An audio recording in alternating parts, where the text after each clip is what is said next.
pupuntahan ko yung mother namin. Magdala na naman ako ng isda para matuwa naman. Tsaka tsinelas. Tsinelas. Dahil putol na yung tsinelas mo.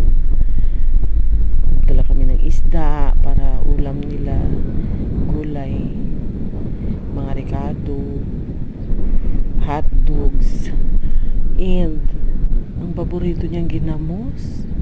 Hindi talaga niya makalimutan yan. Pabili ng ginamos.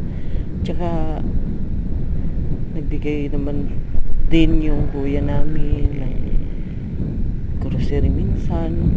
Manguha siya sa tindahan nila.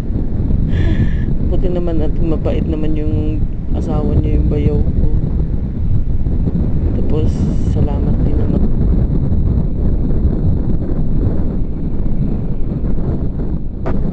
Salamat din naman doon sa kapatid kong bunso na nandun, nag-alaga ng matanda,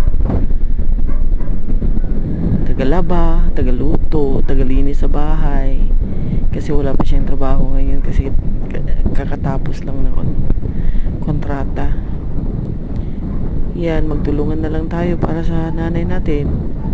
Wala naman na yung iba nating kapatid. May isa naman dyan, gahaman. Gusto niya siya lang ang lagi makinabang. Gusto niya siya pag hari-harian dyan sa lugar ng sa bunso naman namin yung kapatid yung lugar na yan.